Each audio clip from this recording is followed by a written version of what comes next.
Welcome back. On this episode, El Pulso Rosso.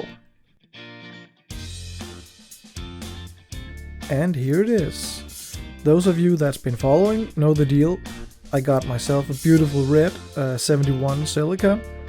I always wanted one since my buddy Saich from Jap Performance Parts in the UK picked me up at the airport in his beautiful celica coupe with a Beams engine.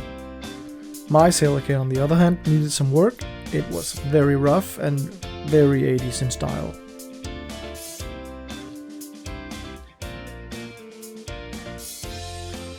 I had already ordered parts from Toyota, so started by swapping out the front indicator lenses for clear ones and got started on knocking the 80s off it. First off was this horrible engine hood mirror thing. I hate useless stuff like this with a vengeance, and already having trouble overheating like crazy, it made no sense in having that in there.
I removed a ton of old brackets from the engine bay, stuff that was just clearly left there when moving and swapping out components over time.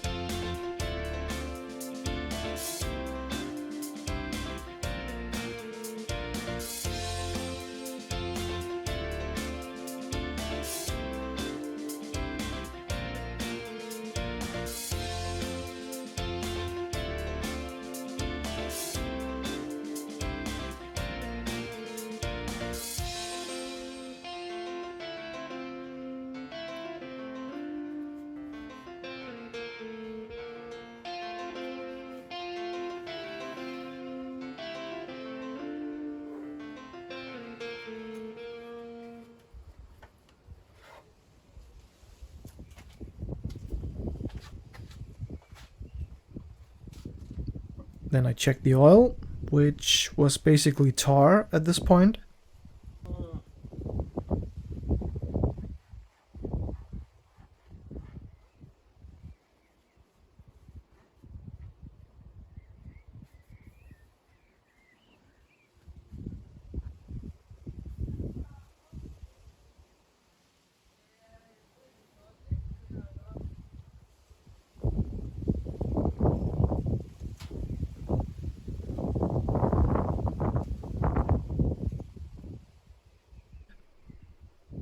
And checking it again, yep, still tar.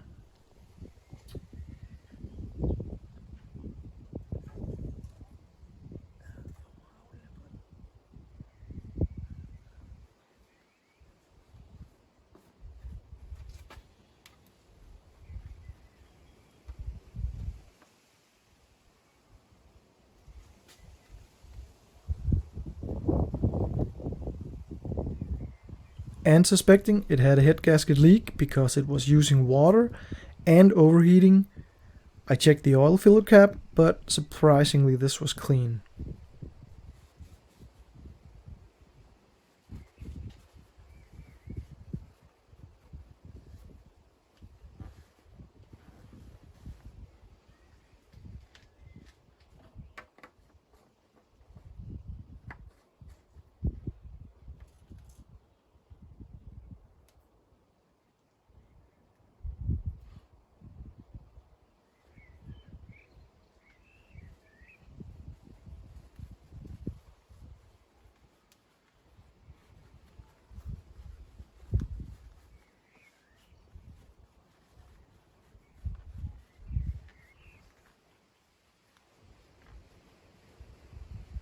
This actually being the first time under the hood of this car, I was kind of annoyed just with the general state. It was so messy, dirty, and not maintained.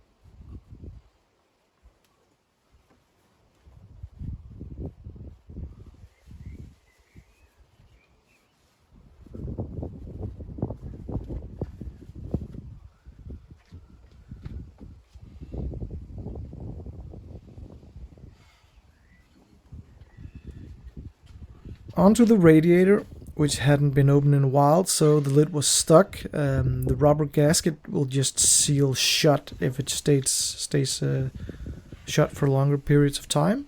And at this point, no surprise here, it only had regular water in it, and it needed a couple of quarts of coolant. And yes, many of these things could have been dealt with when buying the car, but the thing is, these cars are very rare. There are very few of them available, and this being in Denmark, so this is the only one of these. So I kind of bought it over the phone, and I still had a hard time collecting it because the seller's phone was just ringing off the hook, and he could easily have raised the price, but he didn't, and I got myself a cool car.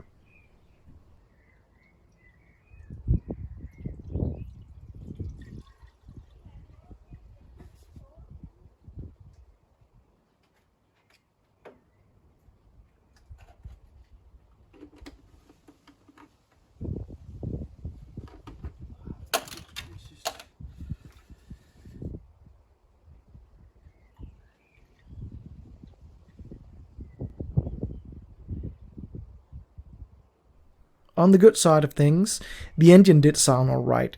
The 2GG is an early 8-valve twin cam using cast iron block with a displacement of 1.6 liters with a Yamaha aluminum head, which, like I said, was an 8-valve twin cam, and at the time that was the state of the art, and it still rocks pretty hard. It's made it to a pair of Mikunis 42mm double barrel cops, in this case fitted with velocity stacks, and they just sound amazing.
Throttle linkage is so loose.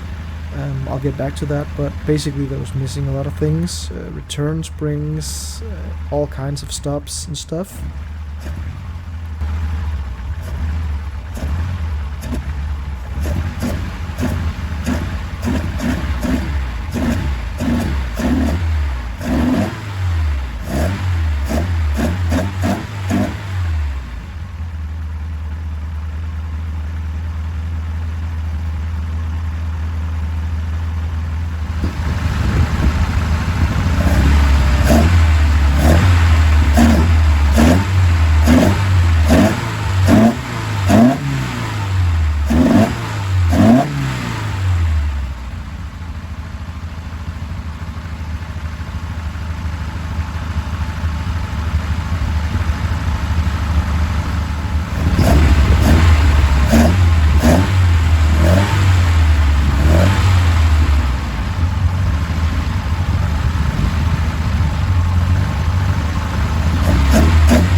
And also, when I got the car, the only cooling it had was, well, basically a small electrical fan mounted in front of the radiator, and it was set to draw air out the front. So, when you drove, it kind of just canceled out the airflow over the radiator and, well, overheated like shit. So I bent the small electrical fan and made a mechanical fan setup out of a AE86 part I had laying around, and it just worked perfectly. So now the temperature was controlled by the thermostat when it didn't stick. And with that sorted out, I wanted to flush the old rusty water out of the coolant system, so I poured in a bottle of the coolant system flush and took it through its paces.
I ended up flushing it like 5 times with water before having it all clean. Then I added a mix of coolant and water like it's supposed to have. I'll keep the engine from corroding inside and keep all the metal parts and stuff like that healthy. So coolant flushing is often a great thing to do on these old cars, but having sat 14-15 years with just water in the coolant system had the side effect that when you flush the system for rust and dirt, there's a chance you will get all sorts of leaks, because all the metal parts in there, like your freeze plugs and stuff like that, is being held together by rust and dirt. So once you flush that out, well, you'll see. Here's what the coolant looked like between flushes, the red of course being the last flush with coolant mixed in.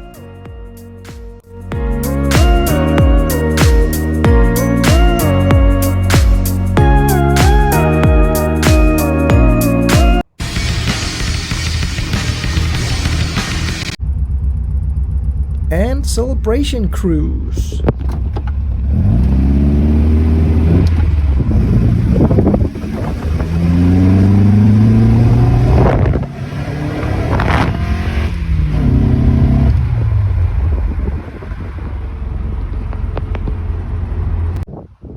That ended well.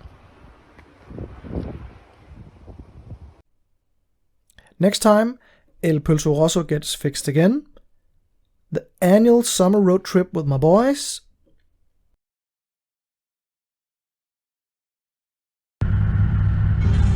And, oh surprise, smoke again. But this time from the back of the car. And back on the trailer. Stay tuned.